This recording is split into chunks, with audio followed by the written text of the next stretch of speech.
This is Philomath. Welcome to my series on Final Fantasy. Final Fantasy is a series that I've grown up on as well as millions of other individuals across the realm. I'd like to break down the relationship between Final Fantasy and Tartaria, if you will. Now, I've played this series since I was a very young man, of course, or a child, if you will. And I've always had this innate feeling that there's something more real to this series, or esoteric meaning secret, in-your-face truth that's being used with the series. So the term final is obviously the first word in the title of the series, final indicating an end to something. Now, with that in mind, if you're familiar with Tartaria, you'll understand that there's a connection between resets or mud floods, if you will. Now, if you're familiar with the Final Fantasy series, the thematic elements such as crystals, airships, and chimeric creatures ooze all over the series in different ways. And this, by my personal opinion over everything I've learned over the years, including other people as well, is not an accident. It's being shown directly to our face, what was the original old world, or maybe how the old world might have been similar to, or it might have been in general. But I would like to start, of course, with the first title of the series, just being Final Fantasy, and then we'll go from one all the way to the more current versions that have been released over the years. Welcome to the channel, and let's go ahead and dive into this. So, during the course of making this series, I'm going to be using a bulk of the information from Wikipedia articles because a lot of this information is already collected in a way that we can pick out the meat of the conversation during this movie or / video series here. So, as it says, the setting in the Final Fantasy universe, or Final Fantasy 1, it takes place in a fantasy world with 3 large continents. The elemental powers of this world are determined by the state of 4 crystals, each governing one of the 4 classical elements: earth, fire, water, and wind. The world of Final Fantasy is inhabited by numerous races, including humans, elves, dwarves, mermaids, dragons, and robots. Most non-human races have only one town in the game, although individuals are sometimes found at human towns or other areas as well.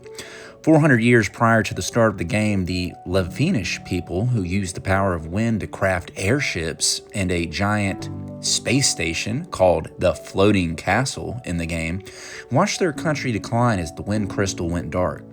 200 years later, violent storms sank a massive shrine that served as the center of an ocean-based civilization, and the water crystal went dark.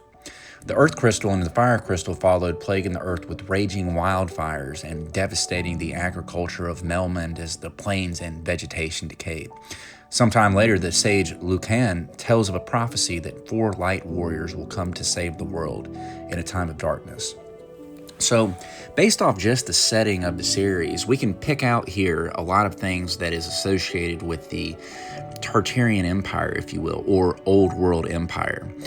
The first thing being mentioned here, of course, is dragons and then elves and robots, which are reoccurring themes we see throughout a lot of pop culture media, as well as different series, movies, etc.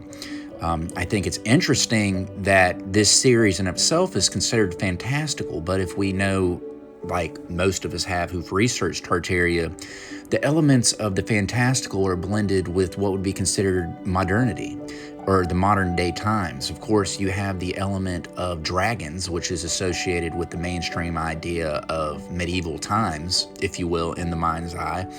And then you have the association with robots, or automatons, if you will, which goes much further back in antiquity, meaning ancient times, than most people give actual credence to. So the creators of the series, whether they're blending this in a way that is for entertainment value, which I don't think is the case, I think they're more so showing you in plain sight the reality that was, if you will, of the old world, Tartaria, if you will.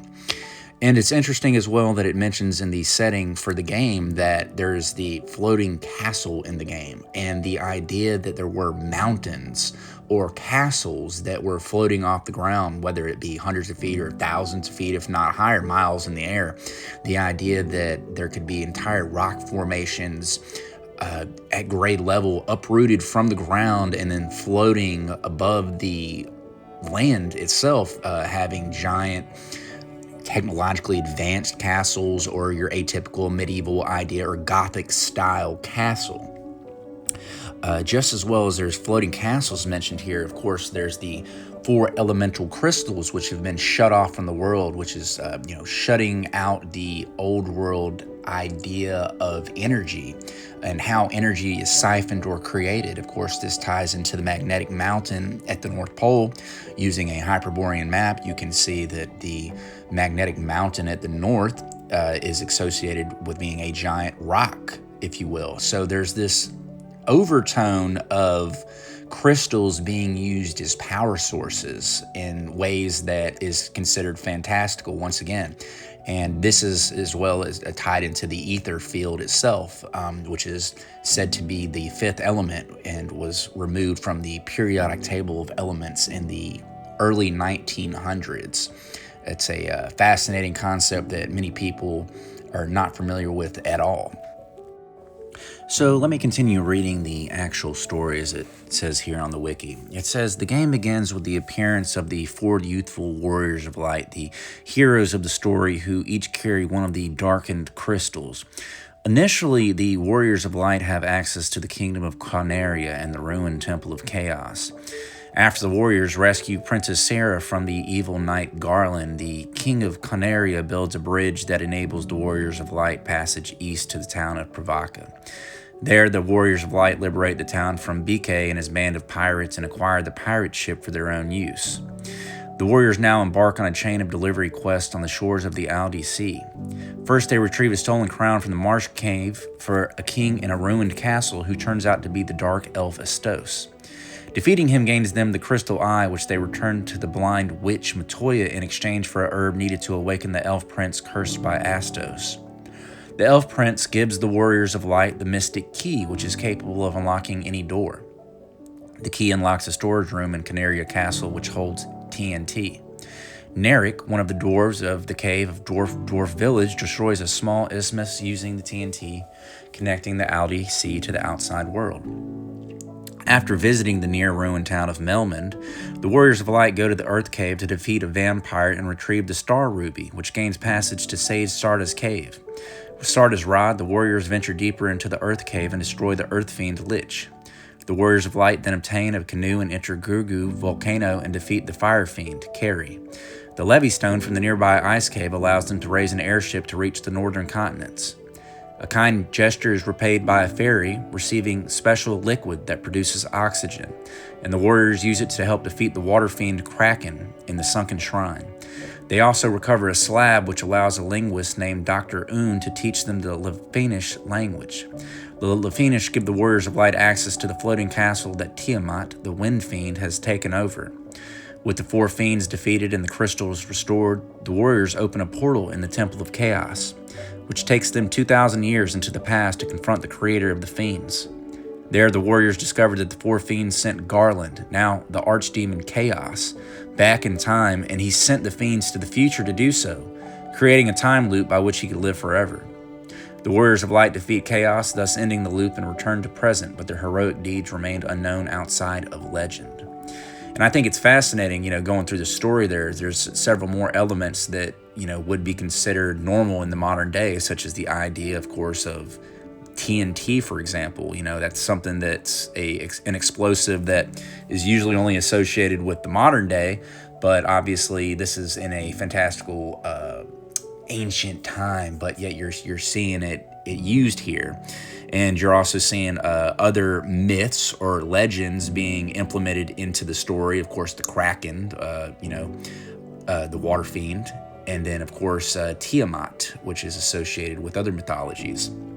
And then, of course, you have the idea of time travel, which is something that is, once again, is kind of associated with being futuristic. But yet you have this idea, whether you believe in time travel or not, being used in a medieval kind of fantastical way. But that's the point kind of this video series, is to point out the correlations of what would be considered the old world or Tartaria and the Final Fantasy series itself and how that entire game series is considered to be fantastical. I mean, even Tetsuya Nomura, the creator of the Final Fantasy series himself, Hiranbo Sagachi, he's basically used a lot of these elements in a way that it can be associated with the garb of the Tartarians. If you look at his watercolor paintings of a lot of these characters, such as the Warrior of Light, for example, and the Dissidia Final Fantasy fighting game series, which is an amalgamation of all the characters, you can see the correlation between his artwork and the Tartarian garb that was said to be worn by the old world peoples. And I just think it's a fascinating thing that's kind of like, once you notice it, good luck unseeing it at this point. But I did want to go ahead and start the series off, obviously, with Final Fantasy 1. And we'll see where this series goes. Hopefully people resonate with this topic. It's always kind of resonated with me before I even knew about the old world or Tartaria.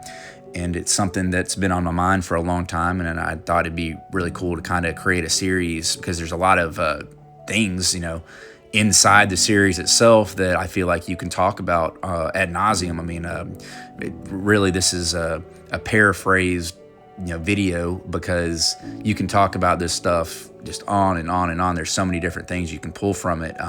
So hopefully this creates a big enough audience to where we can discuss this in the comment section, or maybe I start going live and we talk about this thing more with this series. I hope everybody's enjoyed the video, and this is Philomath signing off.